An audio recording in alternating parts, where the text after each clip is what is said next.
Because you could say, gee, I have a piecemeal plan in which I've dealt with everything. On my 401k, I've added a beneficiary designation.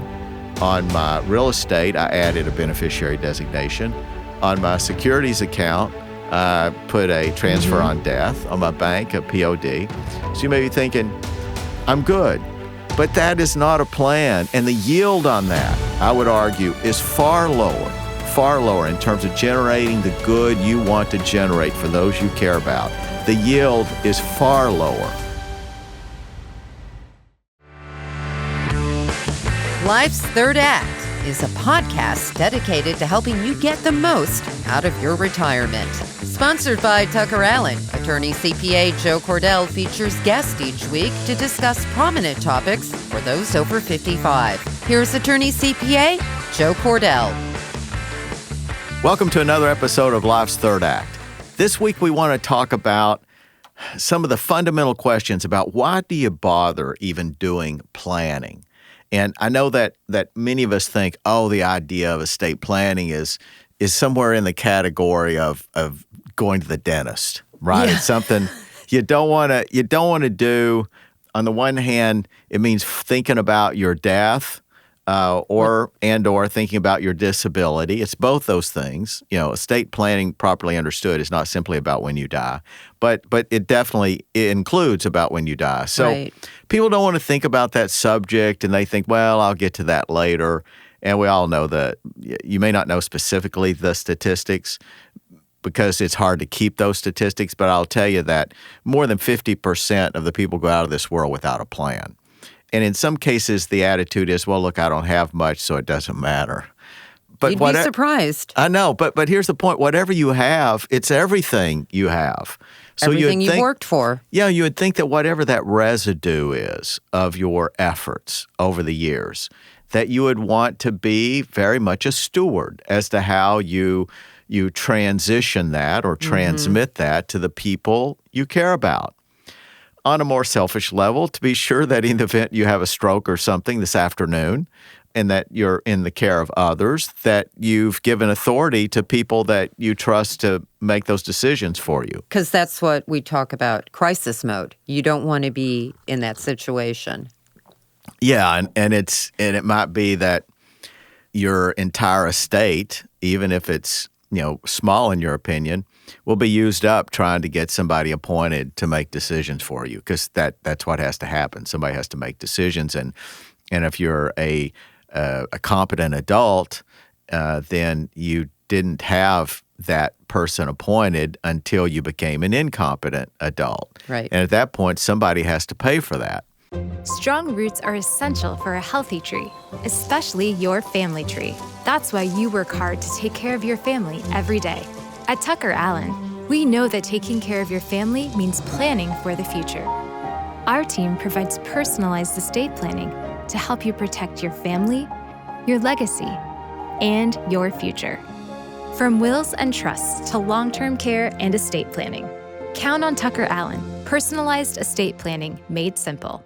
So there are lots of reasons to think about planning, and they're pressing reasons. I guess maybe that's the main walk away from these introductory remarks, is that this decision is more pressing than you realize. Because tomorrow's not promised. It's not promised. And we know ultimately what's going to happen. You know you're going to die. We just don't know when. So I want to talk a little bit about, why does it make sense to have a plan versus simply using the various tools that might be found out there, kind of cobbling together some way to assure that stuff goes when you die to somebody that you care about. Many of you are familiar with POD accounts. Payable on death? Yeah, TOD accounts, transfer on death. Many of you know already that you can have beneficiary clauses, of course, on life insurance, on your deferred compensation plans, your IRAs, et cetera. You can have it on real estate. Someone theoretically could put together, cobble together a series of piecemeal solutions that together would allow them to designate somebody to get their stuff when they pass away. And I want to kind of address that, and I want to address it from a couple of perspectives. The first thing I'd want to make clear is that let's not confuse that with a plan, because you don't have control over it the way you would if you had, for example, a trust. And as you know, anybody who's watched this show very much knows that we're huge fans of trusts. Trusts are not just for rich people.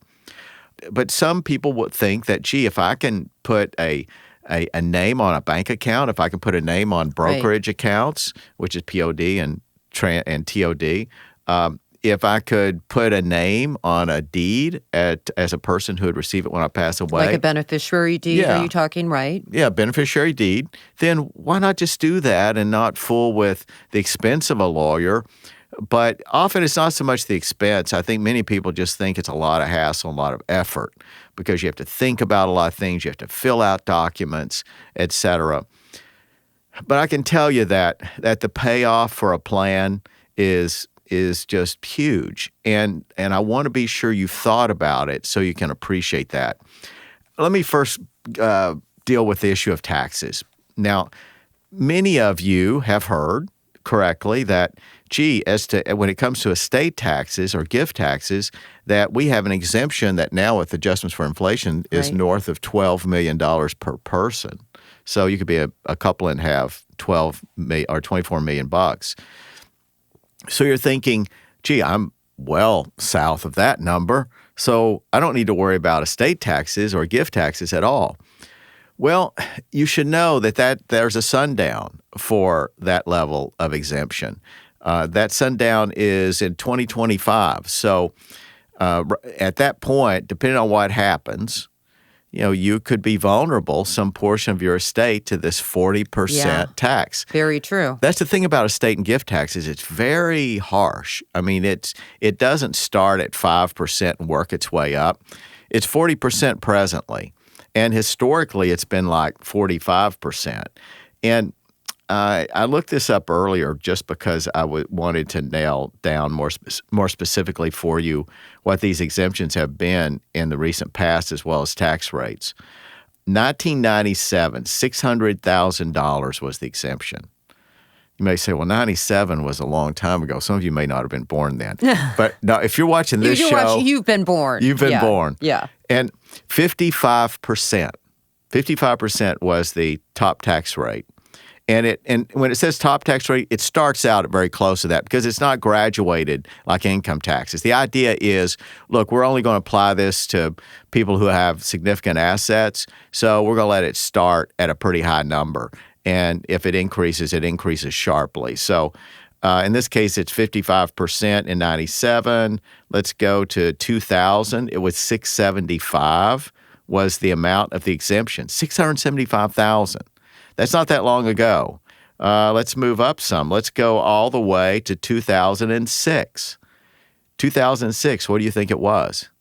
46% was the tax rate, and the exemption amount was $2 million. Wow. $2 million.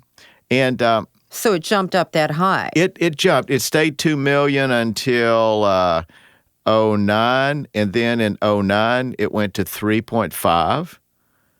But then we went through a period where we had the financial crisis, and this during the Obama administration, that they wanted to provide some tax relief. So there was you're talking 08? 08, 09. It may have been 10 or 11 actually when it was passed. But anyway, it was associated with a tax relief plan that was triggered by this harsh recession we went through. So that was when we went way up, and it's been indexed for inflation, so it's gone up since then, but it's set to expire. Now, is it possible that Congress will renew it at that level? It's possible. I wouldn't bet the balance of my life and the financial benefits that I have for my children and grandchildren on that idea. I wouldn't, because I think that there's been a very populist mood in the country. I think we've drifted a little bit to the left. I think the idea that wealthy people or people with assets should be able to transmit them without an estate or gift tax is probably losing favor. In the past, very much so, I think. Yeah, in the past there was a lot of support for that idea because it was based on the notion that this is income or these are assets that you've already been taxed on, presumably. Right. the bulk of it. I mean, to the extent it's a product of savings, of money you earned, then most of it will have been taxed. There may be some things that, like real estate, that are appreciated that have not been taxed. But for the most part, these things have been taxed. And so the idea was it's not fair to double tax. But there's a lot of political pressure to say, look, the idea that you can have generational wealth, the fact that people get to accumulate stuff and then transmit it to the next generation, they think is somehow undemocratic or it's unfair, and that, that money should be redistributed, quite frankly. So there's that mood, and that mood has gained momentum politically. So I'm not at all confident, as I was, say, 5 to 10 years ago. I would have thought that this form of taxation would continue to be very permissive, meaning, for the most part, there's not a political will to take the money from people who've died and who've paid taxes. But forget that. I mean, I really think the mood's changed. So those of you who are thinking that you're out of the line of fire because maybe you have a total of $1 million, you're not going to be, in my opinion, out of the line of fire very long. I could be wrong. Yeah. But it's what does it cost you to plan for the substantial possibility that you will be in the line of fire? Keep in mind another dynamic that you have to think about, and that's the fact that we have inflation. Now, depending on what expert you listen to, you guys have listened to some of them. I read a lot of economists on this subject, people who I respect and are respected. We've had guests on the show that have commented. We had. We've talked about this a couple times. Yeah. And there's a lot of evidence that the idea of the inflation is going to be around for a while. And that's due to some forces beyond simply Fed policy.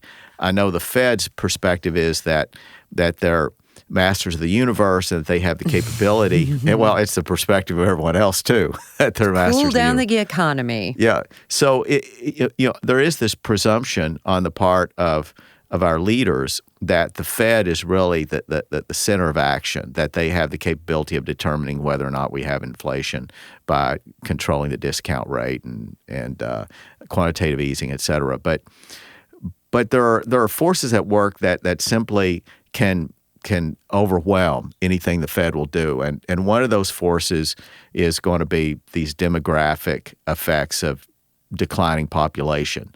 It's just huge. And when population declines, if you keep technology or productivity at the same level, then it means that the standard of living declines. Now, we have some countervailing forces going against that, and we called these technological developments such as robotics, et cetera, that theoretically these things could progress at a sufficiently fast rate to where they compensate for the fact that the world is declining in population. But the general rule that has been the rule since time immemorial is that to have an economy, you got to have people. You have to have people working, engaged in productive activity. That's what makes an economy. That's what increases the standard of living. And if you take a given number of people and you held technology constant, you take a given number of people and that population declines. And I can tell you, looking at Asia, Japan, China, there are precipitous declines that are within the next 5 to 10 years. So we're not talking about a tsunami that lies out a couple of decades down the road. We're talking about something that is here and now. Yeah, at present. And so if you have these declining populations and there's not this other factor that performs quickly enough to compensate for these declines, then you're going to have a reduction in the standard of living. So can we progress fast enough in terms of technology and robotics and other things? Can we move along fast enough in those ways to prevent this inflation from hitting? And I'm very skeptical, and not just me, but people who I respect are of the opinion that this population problem will mean that we're going to have inflation. Another factor, so there's population decline. Another factor, though, and gaining momentum is the fact that we're reversing the trends of the past 2 decades, which were globalization. Now we're decoupling. Mm-hmm. So globalization made us very efficient. It reduced the cost of living. It was wonderfully beneficial to everyone on all continents, essentially, especially Asia and North America and Europe. But those forces now are going in the opposite direction in almost every respect. And not just because of hostilities, but yeah, that's feeding it to some extent. But there's no longer this philosophy that we should engage in free enterprise and borderless trade. That's kind of gone to a great extent. And now barriers are being erected. There are problems now which we're boycotting almost an entire continent or subcontinent. So these forces are not likely to go away. They've been at work for a while, and even before the pandemic, even before this issue with Russia and Ukraine. So if you throw in this deglobalization, which incidentally is the norm historically. Historically, it's not normal for all nations to engage in free trade. That's a bit of an anomaly, and it really has happened over the last 3 decades, starting around 1990, and we've enjoyed the benefits of that. And there's been a lot of technological progress, too, that has diminished the consequences of the depopulation that we've seen already.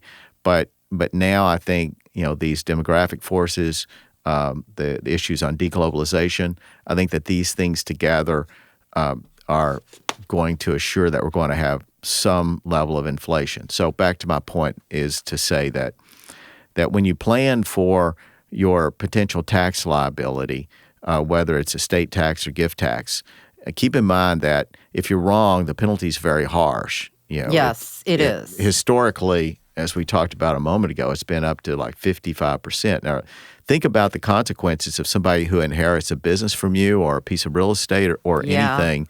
They have to pay that tax, and often that's the crisis, is even though you could say, well, gee, they have the money to pay the tax because it's 55% of what I gave them, but they really don't have the liquidity in many cases.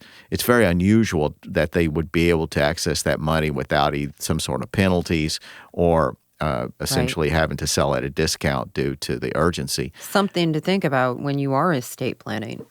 Yeah. Definitely. I mean, yeah, you do. Are they going to be able to pay these taxes? And it's easy to forget about that because, it's kind of a practical problem that's easily overlooked when you're thinking, well, I'm giving my children a $10 million piece of land or $1 million piece of land or a $500,000 piece of land. But if they have to put it up for sale and we're in a recession at the time, there's quite a penalty for that. Now, I will mention, I won't go into it, but there are some statutes for certain types of assets where you can pay them out, like a family farm is included in that, where you can, the IRS has had the generosity to say that you can take up to 10 years to pay off that tax. It can apply to some other assets too that I won't go into, but I just want you to know that. So that offsets some of that risk, but it doesn't by any means apply to all the people I'm talking about here.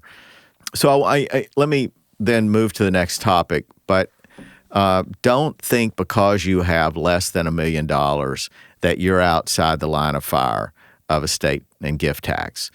You are presently, of course, but I just think that things can change. And the title of this discussion is Why Plan? Why develop a comprehensive plan? And one of those reasons, an important reason, is the possibility that your loved ones, though you don't consider yourself rich, may be paying estate and gift tax. So another reason that you want to think about planning is to think about, for lack of a better phrase, we'll use the word yield. Yield, okay. Yield. I like yield. Yeah, yield it sounds a little wonkish. That's kind of what financial analysts use the word yield. A lot. But I thought about, what's a better word to describe how to extract the most good from your assets? So whatever you've accumulated, again, it's everything you have, right? So that makes it important. So whether it's $500,000 or $5 million or whatever it might be. So the idea of yield means you want to be able to extract the most good or benefits possible from every dollar that you've accumulated. Now, a piece of that good will relate to the balance of your life. And I don't mean necessarily charity. When I say good, it does suggest just to other people. But I'll say good/benefit, meaning that you want to be sure that you're taken care of for the balance of your life, that there's not waste that occurs there. So there's a stewardship function, to assure that you've made a provision for your care. Not that it's in the hands of a judge who doesn't know you and who appoints somebody who may not know you. But the other piece of yield is when we think about how can you generate the most benefit for the people that you care about with the assets that remain after you pass away. And so yield is a good word for talking about that, because you could say, if you were to use a bunch of individual instruments, kind of a box of approaches that solve particular things, and say, well, gee, I have a piecemeal plan in which I've dealt with everything. On my 401k, I've added a beneficiary designation. On my real estate, I added a beneficiary designation. On my securities account, I put a transfer on death. On my bank, a POD. So you may be thinking, I'm good. But that is not a plan. And the yield on that, I would argue, is far lower in terms of generating the good you want to generate for those you care about. The yield is far lower than what you could otherwise do. It's like choosing, when you have money, to simply place it somewhere where you earn 2% interest versus a place where you earn 10 or 15% interest. But in this case, we're not really talking about dollars in that way. So I want to be clear that when I talk about yield here, I'm using it as a metaphor to say you want to generate the most good. And the most good means a plan in which you get a chance to assure that people you care about are protected, that they're protected from taxes to the extent they can be, that they're protected from lawsuits to the extent they can be. Yes, that's a big one. Yeah, that they're protected from, dare I say, divorce to the extent they can be. In other words, you can take this same amount of money, and by developing a plan, you can produce a yield on that, which we'll define as goodness for the people you care about, that is far better than a piecemeal approach that I guess was motivated in part by a desire to avoid attorney fees. And, I have a POD story. Should we save it for the... No, this is a good time. Okay. My mother had this checking account, and she put me as POD. All right? And she did have a will. So the bank changed hands, from the time she did this, several times. So, as banks do. Yes. And the new bank, the last bank that she had, they changed the wording of it. And I'm trying to remember, it didn't say POD. It said something like in trust or something like that. That was confusing. So after she passed away, I went to go claim her account. And I had a very uninformed bank manager tell me, no, you need, I don't know, she needed some legal document showing this. And I said, no, it's supposed to be paid to me upon her death. Here's her death certificate. So we went round and round and round. How long ago was this? 2005. Okay. And so I'm contacting my mother's attorney, and he said, no, that bank manager is wrong. And then I was led to the St. Louis County Government Center, and I was put in touch with some commissioner, and this commissioner said, you tell this bank manager she's wrong, that's your bank account. So fortunately, what happened, and that bank manager still wasn't listening, some younger person on staff said, no, she is right, because when we changed hands, we changed the wording. It means the same thing as POD, but it created a lot of hassles for me, a lot of hassle. Mm-hmm. And my mom did not have a trust. She was just advised to do a will, and that's what she was told. So yes, I do see what you're saying. A trust protects you and your survivors more. And that is an issue that you have a lot of bureaucratic change that takes place. Right. And a lot of it is institutional, meaning it's taking place within these individual financial institutions. And And often, though, a statute will prevail, and specifically the statute that was in effect at the time that the account was created will often prevail. But as your story illustrates, you can have a lot of hassles along the way. Yeah, it was very upsetting. Yeah, and there's just no reason to not anticipate things like that. Things like the challenges your loved ones are going to have. Things like taxes that can strike at the moment of your death or soon thereafter versus the income taxes that will flow after that, failing to get, in some cases, what's called a stepped-up basis that you want to take advantage of. All these things are worth considering. And the wonderful thing about it is that if you have a plan, you can dramatically increase the power of every dollar you have, whether you consider it a lot or not, the power of every dollar you have to do good in the lives of those you care about. So we're breaking this discussion in two parts. So let's stop here and let's go ahead and pick up next week. And I want to talk further about this idea of maximizing yield as the primary goal in planning and why it's imperative that people have a plan. So until next time, this has been another episode of Life's Third Act. Talk to you then. You've been listening to Life's Third Act, a podcast for thriving in retirement, sponsored by TuckerAllen, your estate and elder law advisors. Each week, we discuss topics and answer questions to help you better plan for your future. For more information, visit TuckerAllen.com. Subscribe and listen again next week for another edition of Life's Third Act. The choice of a lawyer is an important decision and should not be based solely on advertisements.